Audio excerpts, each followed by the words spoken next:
Welcome back to Goody Stories, where I retell hopefully interesting stories from my past.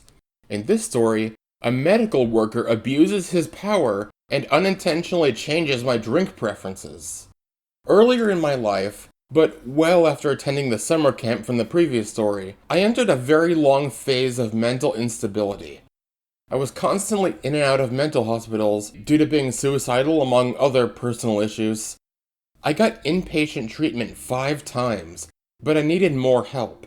Instead of sending me to the same mental hospital a 6th time, my parents sent me somewhere I'll be calling Mountaintop.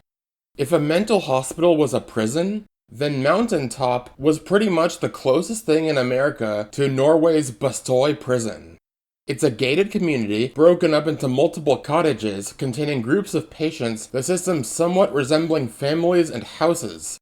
Each house had a team of staff assigned to it, shared bathrooms, a video game room, a dining room, a living room, a kitchen, and so on. The entire facility was huge though, even having a gymnasium and a small arcade. I remember the arcade having Cruisin' USA, like an actual full-size machine, and how it would say, "Coming to your home in 1995, only on Nintendo Ultra 64. during its attract mode. Despite my description of Mountaintop, I can assure you it's a mental health facility first and foremost.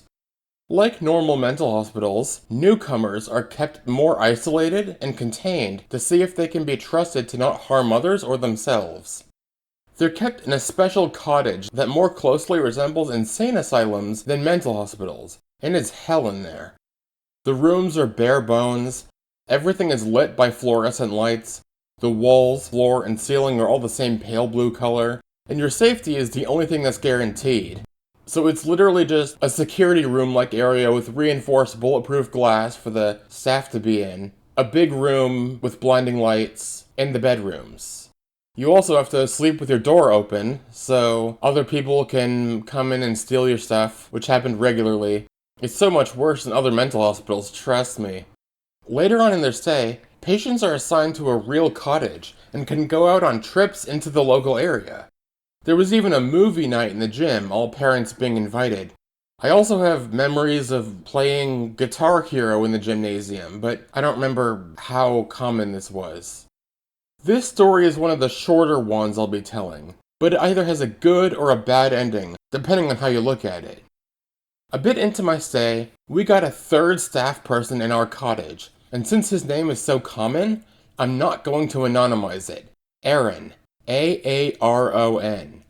Thank God I don't remember his last name, because he really doesn't deserve anonymity for what he did. At that point in time, I loved the super sweet sugary sodas. My favorite being grape soda, which just naturally has like 10 times the amount of sugar in it for chemical reasons. The creation of zero sodas, the ones that are diet but use a better sweetener that makes it taste like the sugar version, no one had made any yet. My parents had a rule that only allowed me to drink diet sodas, but I really didn't like the diet sodas. Well, unfortunately for me, it was all I could have. Thankfully, I had the mental maturity to be responsible enough and never break the rule. My parents had given Mountaintop staff special instructions, having them reinforce the same rule. One day, Aaron and another staff member drove us out to a local area for an outing, and somehow we ended up at a gas station's convenience store. I headed over to the sodas and grabbed a Diet Mountain Dew, but Aaron stopped me. He said, quote, "The diet stuff's expensive. Look at this grape soda over here, it's only $1.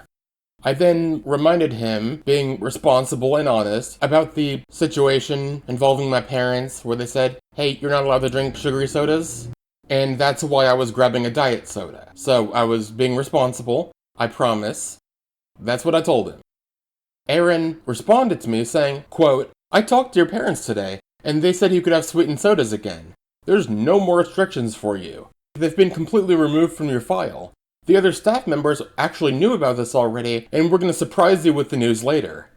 So what did I do? Well, naturally, I put back the diet soda and grabbed the grape soda. Why on earth would I pass up an opportunity like this? Especially since there are going to be so many more opportunities like it to come. I could have my favorite soda again. That day after dinner, I got out my grape soda.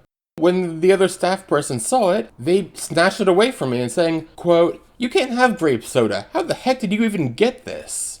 I responded saying, quote, "When Aaron took us to the convenience store, I picked up a Diet Mountain Dew, and when he suggested I get the grape soda because it's cheaper, I told him I couldn't because of parental restrictions that the staff know about, the thing you just mentioned.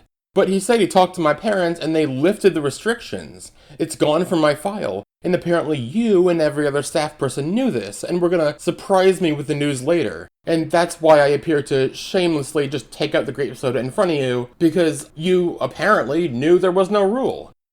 The staff person looked completely clueless and denied ever knowing about this, so we went to Aaron, who was in the other room. Upon hearing this, Aaron looked at us, confused, and said, quote, "Hey, don't put words in my mouth. I literally never said that. I told you that you couldn't drink grape soda. You grabbed the grape soda first, and I told you to put it back and grab the diet soda." Needless to say, I got in serious trouble that day, and I was given extremely serious consequences for lying and, quote, "sneaking around staff," even though I was telling the truth and Aaron was lying. Mountaintop was an extremely open, honest environment, and everyone else on staff in every cottage and even admissions and administration were angels from heaven. Literally the nicest people I've ever met, even to this day. They genuinely cared about what they were doing and weren't just in it for the paycheck like you'd see at other mental hospitals, where the faster they can get through with what they're doing, the better. No, they're not like that. They literally genuinely care as if they were your blood parents. I'm serious. Aaron was an anomaly in this situation. He was even highly respected, even more so than other staff people. Everyone looked up to him, which is probably why he could get away with lying to get patients in trouble. It might be possible that he did this to others too. I just never saw it, and I'm not even sure what he was trying to accomplish. The consequences were only temporary. Everyone forgot about that pretty quickly, and I wasn't denied future opportunities because, oh, you took a grape soda and lied about it. That just never happened. And I did get lots of other special privileges throughout my stay, like being able to take time away from the group to go to the local garden and pick cucumbers and make pickles. No one else got to do that, only me. And this happened well after the grape soda thing. Ironically, this incident made me lose interest in sugary sodas, Stockholm syndroming me into liking diet sodas. And with the creation of zero sodas, well, it was a done deal. I'm sticking with diet sodas. Even to this day, over a decade later, I only drink diet sodas.